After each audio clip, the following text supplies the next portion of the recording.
సీఎంకి ఆ ఆఫీసర్ మీద మంచి ఒపీనియన్ ఉంది. ఇప్పటికే ఒక్కసారి పదవీకాలం పొడిగింపు కూడా చేశారు. ఇప్పుడు మరోసారి ఎక్స్టెన్షన్ దక్కుతుందా లేదా కొత్త ఆఫీసర్కి అవకాశం వస్తుందా అనేటువంటి చర్చ ప్రభుత్వ వర్గాల్లో జరుగుతోంది. కొత్త వారికి అవకాశం వస్తే పోటీలో సీనియర్లు ఉన్నారు. ఇందులో ఒకరు ఢిల్లీ లెవెల్లో లాబియింగ్ చేస్తున్నారట. ఇంతకీ ఎక్స్టెన్షన్ ఆశిస్తున్నటువంటి ఆఫీసర్ ఎవరు? కొత్తగా పోటీలో ఉన్నది ఎవరు? ఢిల్లీ లెవెల్లో లాబియింగ్ చేస్తున్నది ఎవరు? Watch the story.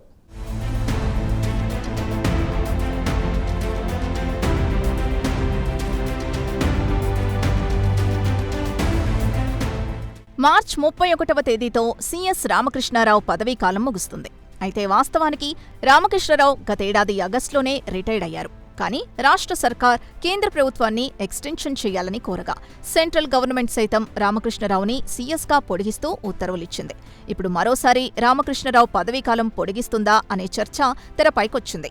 CM Revanth రెడ్డికి రామకృష్ణారావుపై అయితే మంచి ఒపీనియన్ ఉంది. సీఎస్గా రామకృష్ణారావు బాధ్యతలు తీసుకున్న తర్వాత ప్రభుత్వ విభాగాల్లో సమన్వయ లోపం లేకుండా చేశారని, అలాగే కేంద్రంలోని ఉన్నతాధికారులతో మంచి సంబంధాలున్నాయి. కాబట్టి రాష్ట్రానికి చెందిన పెండింగ్ ఫైల్స్ క్లియర్ కావడానికి ఎంతో ఉపయోగపడుతున్నారని సీఎం అభిప్రాయపడుతున్నట్లు తెలుస్తోంది. దీంతో కొత్త సీఎస్ కంటే ఉన్న సీఎస్ని కొనసాగిస్తేనే బాగుంటుందనే ఆలోచనలో ఉన్నట్లు సమాచారం.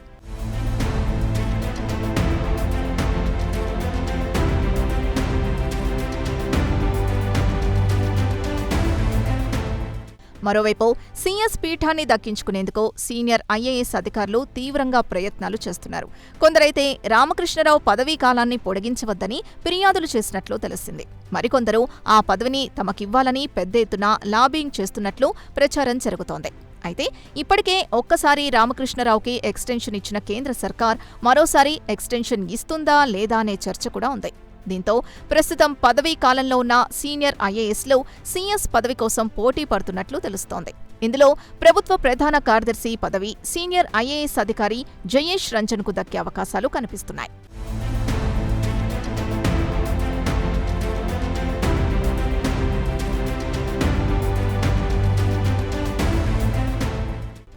అయితే జయేష్ రంజన్ 1992 బ్యాచ్కు చెందిన ఐఏఎస్ అధికారి. ఇక ఐఏఎస్ బ్యాచ్లోనే ఆల్ ఇండియా టాపర్గా నిలిచిన జయేష్ రంజన్ ప్రస్తుతం తెలంగాణ ప్రభుత్వ సమాచార సాంకేతిక శాఖ, పరిశ్రమల శాఖల ముఖ్య కార్యదర్శిగా బాధ్యతలు నిర్వర్తిస్తున్నారు. అలాగే ఇటీవలే 3 గ్రేటర్ కార్పొరేషన్లకు స్పెషల్ ఆఫీసర్గా కూడా నియమించింది.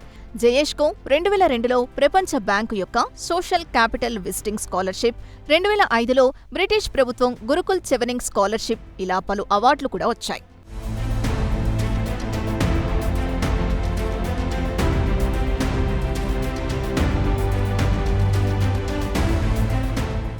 ఇక సీఎస్ పదవి ఆశిస్తున్న మరో ఐఏఎస్ అధికారి వికాస్ రాజ్.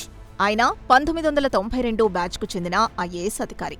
ప్రస్తుతం R&B స్పెషల్ సీఎస్గా బాధ్యతలు నిర్వహిస్తున్నారు. వికాస్ రాజ్ గతంలో పంచాయతీరాజ్, గ్రామీణాభివృద్ధి శాఖల ముఖ్య కార్యదర్శిగా పనిచేశారు.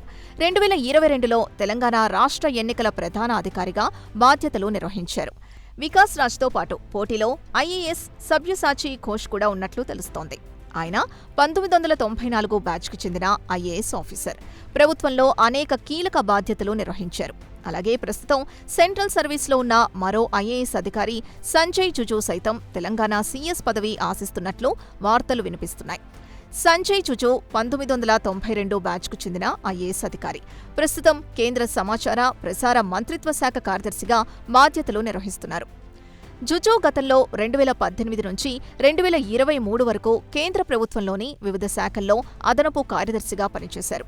రక్షణ ఉత్పత్తి విభాగంలో అదనపు కార్యదర్శిగా, జాతీయ రహదారులు, మౌలిక సదుపాయాల అభివృద్ధి సంస్థ డైరెక్టర్గా కూడా బాధ్యతలు నిర్వహించారు.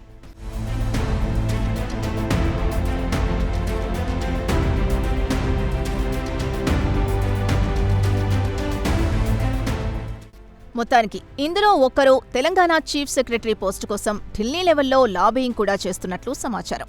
ఇటీవలే ఢిల్లీకి వెళ్లి కొందరు పెద్దల్ని కలిసొచ్చినట్లు కూడా వార్తలు వినిపిస్తున్నాయి. అయితే ప్రభుత్వ పెద్దలకు అన్నీ తానై వ్యవహరించే జయేష్ రంజన్కే ఎక్కువ అవకాశాలున్నట్లుగా భావిస్తున్నారు. ముఖ్యంగా సీఎం రేవంత్ రెడ్డి వద్ద సంపాదించిన విశ్వాసం ఆయన్ను సీఎస్ రేస్లో అందరికంటే ముందు నిలబెట్టాయి. మరి రేవంత్ అనుకున్నట్లు కేంద్రం రామకృష్ణారావుకి ఎక్స్టెన్షన్ ఇస్తుందా లేదా పోటీలో ఉన్నవారిలో ఎవరికైనా ఒక్కరు తెలంగాణ నూతన సీఎస్గా బాధ్యతలు స్వీకరిస్తారో చూడాలి.